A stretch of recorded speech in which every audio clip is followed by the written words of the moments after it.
To the Point with your host, News Channel 5's Kelly Dunn. Good morning and welcome to the Point. Our topic today is Governor Rick Scott and the first legislative session he has just completed. He calls it a success. Democrats say he hurt the state. My colleague Michael Williams conducted a one-on-one interview with the governor and asked him about those criticisms, what he felt he accomplished, and direction the state is heading. Governor, let's talk. You promised during the campaign again and again a 19% reduction in the state portion of the property tax. Didn't come even close to that. Did that turn out to be more of a politically driven promise than a pragmatic policy reality, given the fact that the legislature said very loudly, we don't have the money for that? Well, what we did do is we started the process of reducing property taxes. We're doing it through water management districts. So we're going to reduce property taxes by $210 million. If you look at everything we're doing, it's starting the process. It's like the business tax. We reduced the business tax, eliminated it for almost half of the business taxpayers in the state. And so my goal was to accomplish this stuff over 7 years. So we started the process. I think that to get our economy going again, we've got to continue to focus on reducing taxes so business people and homeowners have money so they can start businesses, expand businesses. Governor Scott, as we speak, 15 states are divvying up $2 billion for high-speed rail that you turned down. That despite the fact that you say you want to be the jobs governor. It promised many thousands of jobs. That despite the fact that there was a bipartisan group of lawmakers from the state to Washington who supported it. That despite the fact that there were promises again and again that it would not cost the state of Florida any money in terms of cost overruns, and yet you said no to high-speed rail money from Tampa to Orlando. How can other states be wrong and you right? Well, it sounds like you like high-speed rail. Well, No, but it's a fair question, is it not? So 15 other states accepted the money. So let's think about it. A couple of months ago, they said that money, they cut that money out of the budget. And now they say they're divvying it up. So only in Washington can you divvy up money twice. But let's go back to why I turned it down. If you look at history, they didn't give us enough money to build it. They gave us only $2.4 billion. So somehow we have to raise taxes $1 billion. On top of that, as you know, Tri-Rail down here, Tri-Rail goes from Palm Beach to Miami, costs $65 million a year to operate. The fares only cover $10 million. And then in the end, if we wanted, we said, we're going to try it, and if it didn't work, we couldn't have, we have to pay back $2.4 billion. And finally, all that's going to do is create some short-term construction jobs. Long-term, all those taxes are going to kill jobs. You maintain that stance despite critics who said protected from any cost overruns. They weren't. They were absolutely not. I mean, I asked for a letter from Secretary LaHood and couldn't get it. Governor, education, it takes up roughly a third of the state budget. Education cut about $2.6 billion. That's about $500 per student in every classroom across Florida, and yet this at a time when you in the campaign said we'll have world-class education. How do you square that against cuts in the classroom? Well, here's what we did. We kept the state funding where it was. And that was the commitment I had in the campaign. What happened was the federal government, as you know, in the stimulus, gave money, and now they've taken it away. What we've got to do is make sure the money we have in our education system is contributing the same amount we contributed last year. We've got to make sure it's spent well. It's got to be spent in the classroom. Now, the things we did a lot of good things for kids. If you look at what we've done with education, it's really put students first. One, now our principals are going to be able to keep the most effective teachers. They're going to be able, not because you've been there longer, but the most effective. Two, we started the process of merit pay. Three, we're going to create more competition by expanding successful charter schools, high-performing charter schools, which are public schools run by an outside group. On top of that, we're going to expand virtual education. On top of that, we've expanded vouchers for low-income students. So we've done a lot of things to improve. Look at education. Education is not how much money we throw at it. It's do we structure it? It's like a company. The successful companies figure out how to do more. But at least one measure, and Florida, long before you took off, historically ranks last or near last in education spending. You do consider that the amount of money is at least one measure, and teachers are arguing this new teacher pay tied to student performance template. And yet, where's the money going to be in the coming years to create the resources in the classroom that give us, the teachers, a fighting chance to make good on the new commitment made? Well, here's what we've got to do. We've got to get our economy going again. The way we're going to get our economy going again, our state is the state that people want to start their businesses, expand their business, move their businesses to. Why do they do that if education's going backwards in terms of funding? Okay. If you look, we're going to be the model. If you look at what we're doing, what's going to be good for kids, not for a special interest, what's good for kids, it's going to be first. That's what's going to change education. By getting our economy going again, we'll have the revenues to make sure we have education system, our health care, or take care of the developmentally disabled. As a businessman, though, do you not concede that it makes more sense to have that blueprint in place before you create a new teacher performance and pay standards? Look, we've worked with our teachers. We're coming up with, look, my daughter's a special needs teacher. She knows that you've got to have, no. She knows you have to have the right measurement system.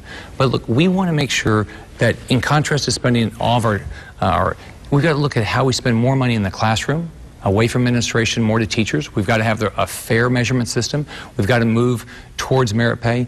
But we can't do these things if we don't get our economy going again. Critics are saying that the GOP-led legislature, with your backing, paid more attention to the needs of the fat cat, big corporations, than the middle class. One Facebook writer sums it up.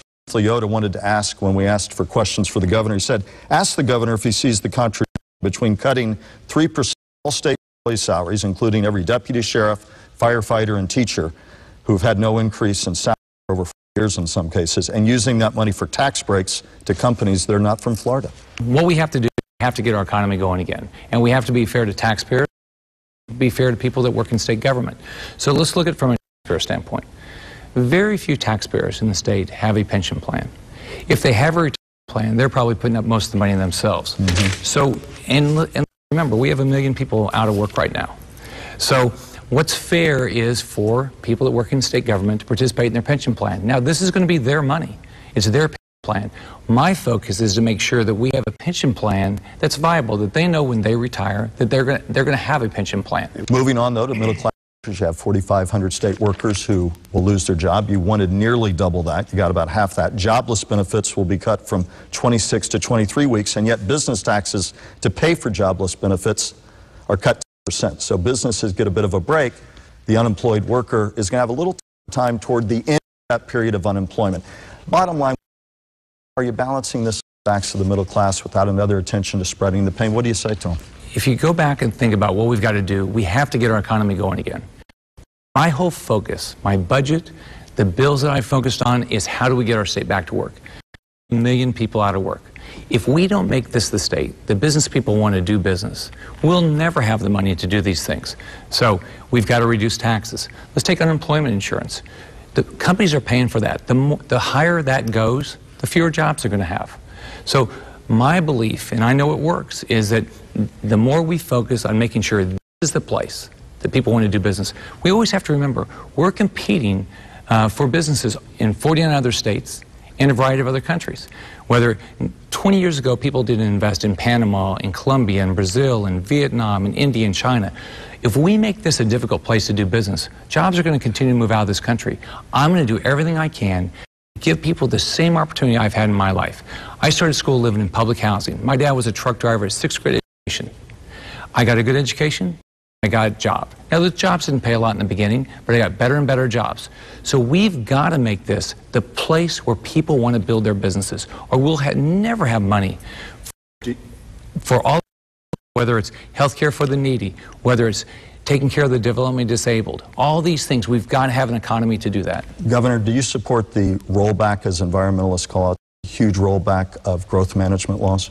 What I want to do is make sure we have logical laws that take care of our environment. Look, all of us live in Florida because we love this.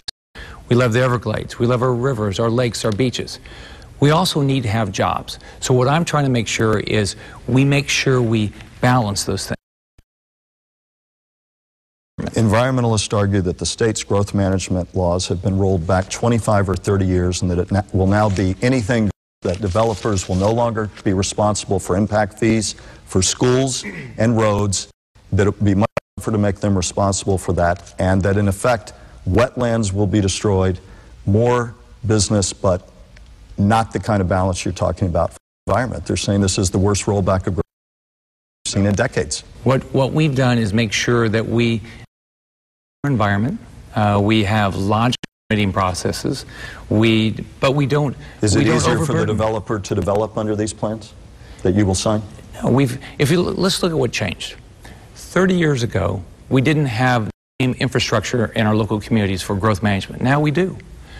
Why would we have the same thing at the state level that we're doing in our communities? Who knows more about what they want to have happen in their communities? Somebody sitting in a local community, or rely on the fact our local communities care about their environment. All right. Now at the state level, we still have the Department of Environmental Protection that's focused on these areas. But the DCA is being eliminated. Absolutely, because it was redundant. Department of Community It was redundant.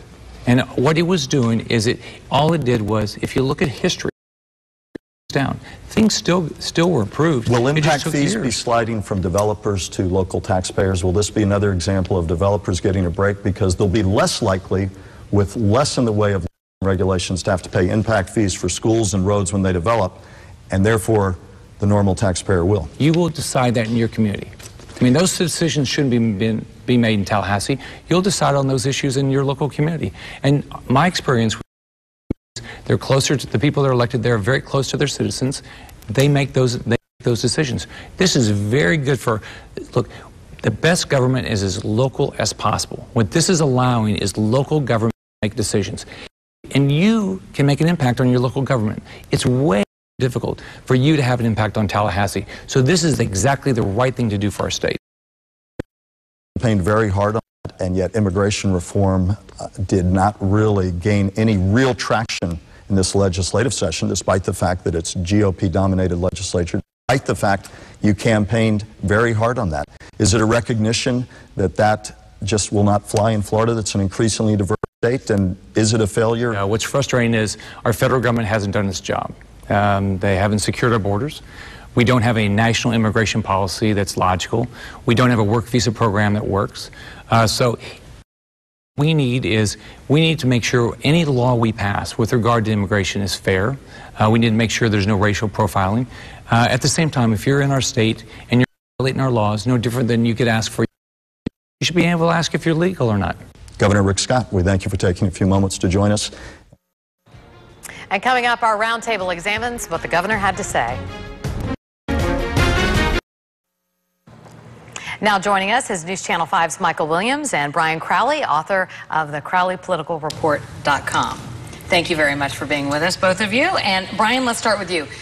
Give us your assessment of what the governor had to say in that interview with you. Well, first off, it was a great interview. I think everybody will learn a lot from that interview. You know, I was struck as I was listening to the interview. I continue to be struck that this governor, a bit of an ideologue, and feels very strongly about his views. And I don't mean in a bad way. He feels very strongly about his views, but he also seems to not to be able to see past tomorrow in a significant way. I'm feeling with this governor that he's a visitor to the state, that he's not knee-deep in history, that he doesn't, you know, that long, and that he just doesn't have a heart.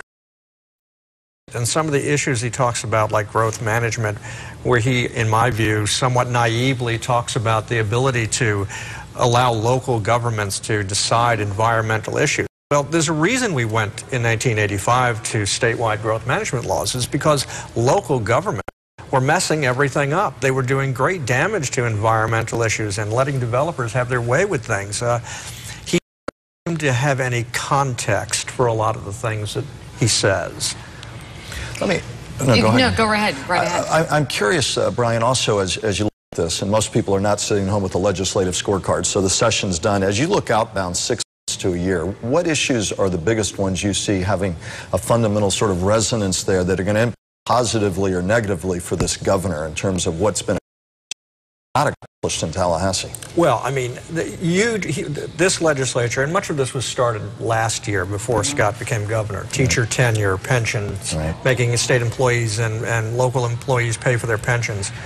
you know, he and this Republican legislature have made fundamental changes that we haven't seen in 30 or 40 years to how this state is going to function. And a lot of it is going backwards to where we were 30 and 40 years ago, to what were then considered progressive ideas.